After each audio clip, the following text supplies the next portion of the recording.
Okay, hello, good morning, students, grade A, B, and C. So today I'm going to give you a short explanation regarding our subject, English for Project 6.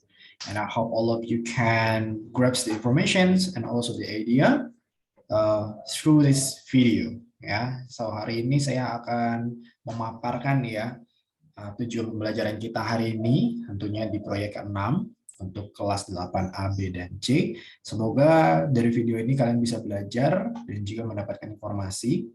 Tentunya dalam video kali ini ada beberapa informasi yang harus saya sampaikan. Seperti yang kalian lihat di slide saya hari ini ada chapter 1 sampai dengan chapter 5, di mana chapter 1 itu berbicara tentang timeline. Seperti biasa kalau di kelas saya, kelas di bahasa Inggris, saya akan selalu menyampaikan timeline. Karena kita bekerja untuk proyek ini harus ada terbiasa dengan disiplin waktu. Ya. Itu yang pertama. Yang kedua adalah chapter kedua, itu how to answer their driving questions. Ya, tentu saja saya arahkan kalian untuk bisa menjawab. Ya. Tentunya dalam menjawab driving questions itu kita perlu proses. Tidak juga serta-merta hari ini saya sampaikan kalian bisa langsung jawab, tidak. Ya, tentunya ada pemaparan materi, pendalaman materi. Ya. Nah, itu yang harus kalian pahami baik-baik. Dan bagaimana menjawab driving questions yang benar. Lalu chapter ketiga ini tentang scoring system, di mana saya ingin menjadi transparan kepada kalian, bagaimana saya menilai, sehingga kalian sendiri bisa mengatur strategi ya untuk mendapatkan skor yang terbaik. Oke. Lalu chapter keempat itu tentu aja ada materials di sini. Materials di sini tuh berbicara tentang latihan kalian dan juga tentunya bukan sekedar materi ya, pendalaman lah ya, kalau saya boleh katakan pendalaman materinya, apa yang akan kita bahas, dan tentunya untuk menunjang penyelesaian driving questions. Yang terakhir adalah exercise ya, seperti biasa di minggu-minggu terakhir biasanya saya kasih kalian latihan atau mungkin di akhir sesi material saya kasih kalian latihan ya. Oke, semoga mendapatkan informasi yang lebih baik ya dari pemaparan hari ini. Lanjut. Oke, nah ini timeline yang tadi saya katakan ya. Ada chapter 1 sampai chapter 5. Ya, chapter 1 tentang timeline, kedua tentang how to answer driving questions, chapter ketiga itu berbicara tentang scoring system, chapter keempat materials, dan chapter kelima exercises, ya latihan-latihan ya. Nah, kita masuk ke poin yang pertama, chapter pertama ya, timeline. Tentu saja harapan Sergio adalah di minggu pertama ini 17 Maret 2022, 17 March 2022, I would like to introduce you about our driving questions, yeah, and I hope you guys can grasp the idea. And then week 2, ya 24 March, based on my calendar over there, kita akan bahas tentang introduction of announcement, notices, and short messages, ya. Week ketiga, semoga tidak lari dari jadwalnya, tanggal 31 ya harusnya ya. Review and monitoring. Nah, kalau review sudah pasti saya akan bertanya nih, materi yang sudah kita pelajari 2 minggu lalu apa. Mungkin juga ada sesi tanya jawab dan juga tentunya ada latihan-latihan yang saya berikan ya. Nah, monitoring seperti biasa Mr. Jo menyampaikan, biasanya kalau monitoring Mr. Jo itu akan langsung menilai ya proses pembelajaran kalian. Nah, yang terakhir adalah di minggu keempat, tentu saja kalau di minggu keempat ini finishing, yang artinya saya sudah akan menilai kalian, saya akan mengambil proses ya penilaian tentunya, dan ya sedikit melihat detail pekerjaan kalian ya di dalam kelompok. Oke, ya harapannya tidak terlalu banyak revisi-revisi dan sudah selesai semuanya di minggu keempat. Begitu ya. Oke, lanjut. Chapter yang kedua, poin yang kedua kita akan membahas tentang how to answer driving questions. Anak-anak perhatikan baik-baik ya. Please pay attention. Make your own short messages, ya, announcements, notices to perform your campaign. Ingat ya, topiknya di situ ada to perform your campaign based on the topic. Nah, topik kita kan lestari bumiku, lestari alamku. Jadi harus ada sangkut pautnya dengan topik kita.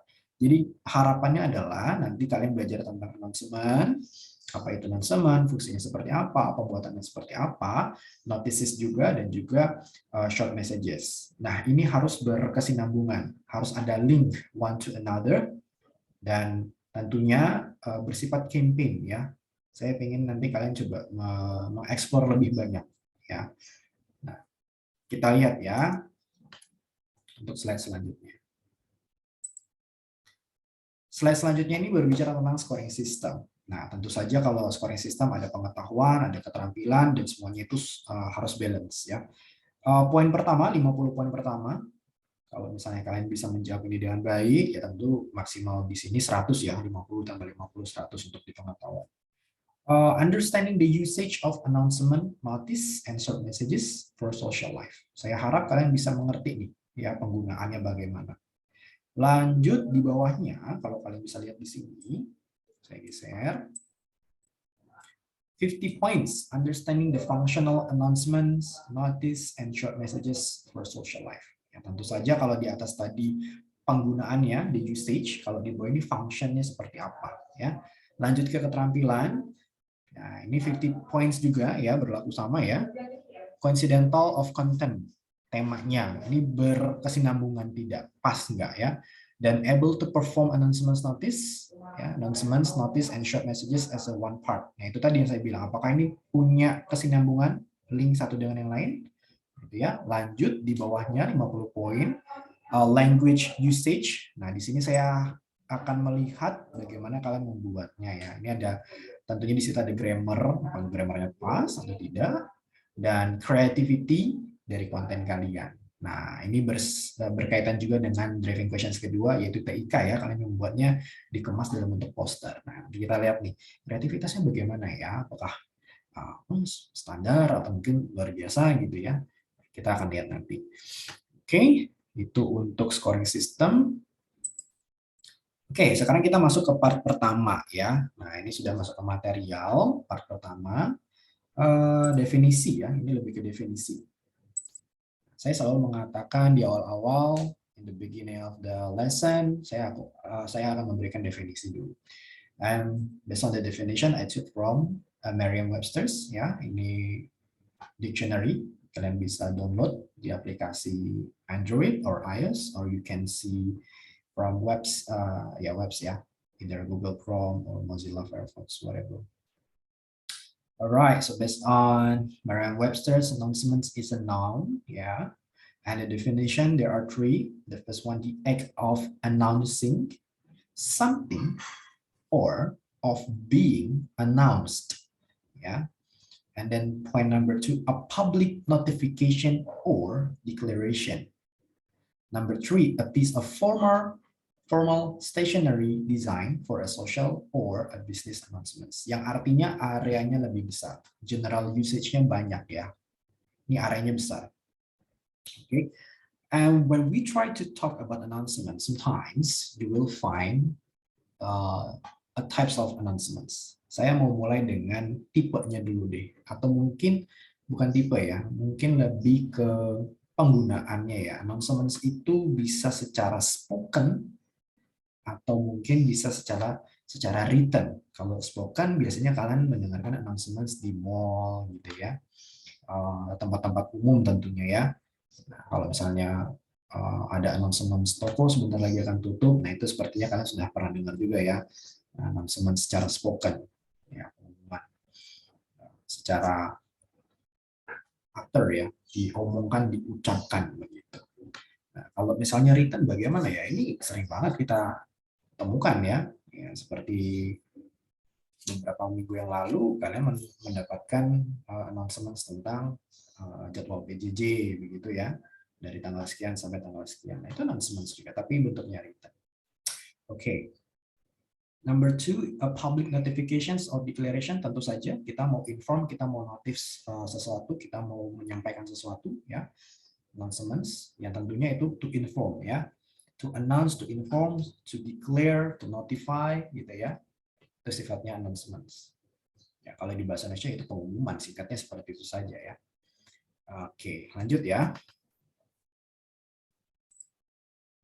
Oke, definition and function of announcements. Jadi sebenarnya kalau berbicara definisinya, announcements ini adalah statement ya. It's a statement that contains, yang berisi sebuah informasi terhadap sebuah event ya.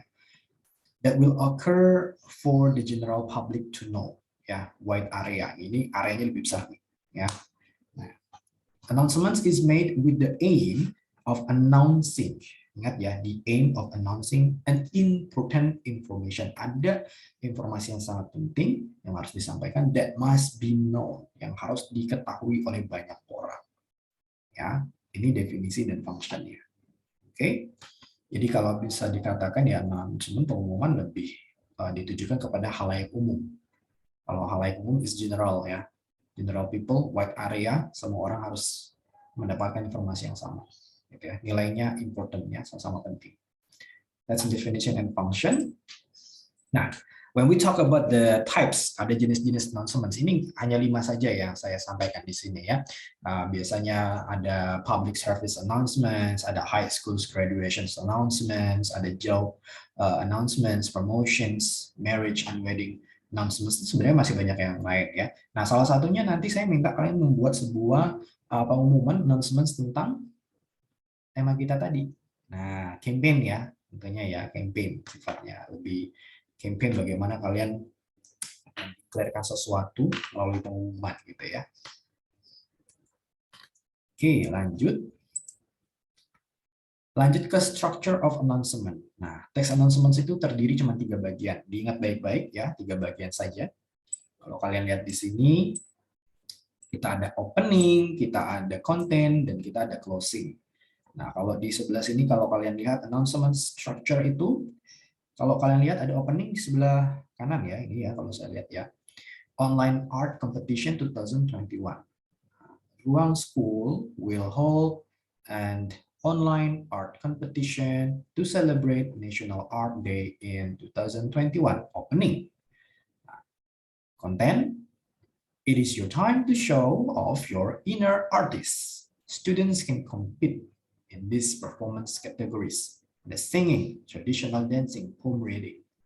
The event will be held on the date, ya, dimension ya, date-nya ya, October 25, 2021. The time, ya, 9 a.m. until 3 p.m.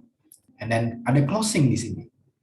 Join us now. Students can register on our website at www.onlineart2021.com. For more information, contact Rahmat at 0914 bla bla bla bla ya. And then sincerely ya. Nah, ini jangan lupa nih ada bagian ini juga ya penutupnya. Oke, lalu kita lihat ya.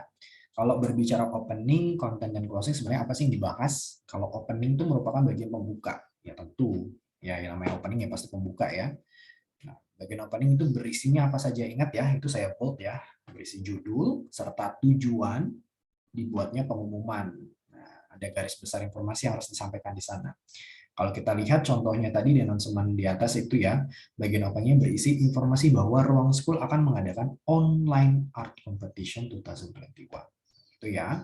Nah, kita masuk ke bagian konten. Opening saya rasa sangat gampang. Konten. Bagian konten itu berisi informasi lengkap. Ingat ya, kata kuncinya informasi lengkap. Kalau tidak lengkap berarti itu belum konten. Ya, itu masih rancu nih.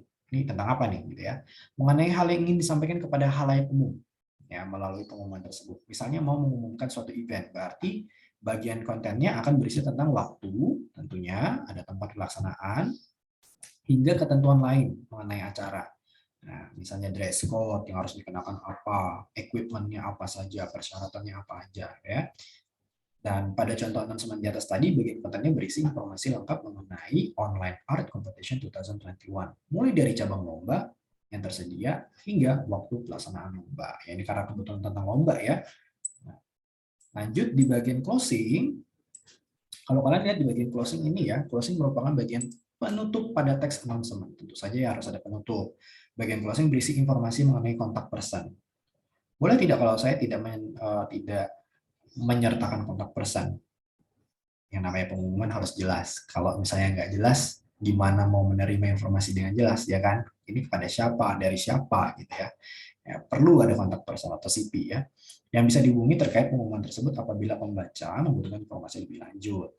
Nah, pada bagian ini kamu juga bisa mencantumkan website atau sosial media dari event diumumkan. Tergantung kamu ya kalau kamu bikin event tertentu ya. Pada contoh announcement di atas, bagian closing-nya berisi informasi halaman website dan mendaftar lomba, serta ada kontak person yang bisa dihubungi terkait lomba. Saya rasa kalau misalnya pengumuman tidak ada kontak person aneh ya, kita juga bingung nanti. Kecuali pengumumannya hanya orang-orang tertentu nih, gitu. Tertentu dalam artian teman-teman sebaya, terus di Discord kasih pengumuman, udah gitu ya. Tinggal tanya aja di situ kalau di Discord. Oke, lanjut ya. Nah, ini kita berbicara tentang language usage atau grammar-nya nih.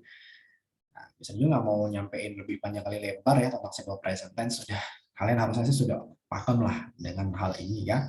Dan tentunya kalau di announcements kita bisa pakai present tense dan juga simple future tense. Dan biasanya kalau di announcements itu kata imperatif sering muncul ya. Dan biasanya perubahan kata dari verb menjadi noun dengan menggunakan suffixes atau akhiran tion, meant, all, ing. Ya, contohnya apa? Compete menjadi competition, announce menjadi announcement, ya, approve menjadi approval, sing menjadi singing. Oke, nah ini biasanya yang akan kalian pakai ketika kalian nanti membuat sebuah announcement. Jangan lupa ya, ini bagian language usage-nya. Oke. Kalau kalian bingung, kalian bisa cari di internet tentang simple present tense bagaimana rumusnya, simple future tense bagaimana, imperative sentence itu seperti apa ya. Oke, nah sekarang saya akan mengajak anak-anak ya untuk mengerjakan exercise 1. Ya, di sini ada arahan ya, find the error and fix it. Bagaimana saya tahu kalau ini error? Silakan review kembali video ini ya dari awal hingga akhir tadi di part 1. Nah, kalian pasti akan memahami, oh ini secara strukturnya agak berbeda. Oh, kayaknya ada bahasa language feature-nya yang tidak pas. Nah, itu kalian harus cari ya. Namanya juga find the error ya, harus find and then fix it. Dan tentunya tugas ini adalah tugas individu. Jadi silakan kalian mengerjakan secara individu ya. Exercise kedua ini true dan false. Jadi kalian harus membaca dua kolom ini ya, dua informasi di atas atau pengumuman di atas. Silakan dibaca baik-baik.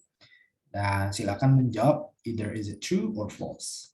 Dan yang terakhir, exercise ketiga, ya silakan kalian memilih jawabannya ya.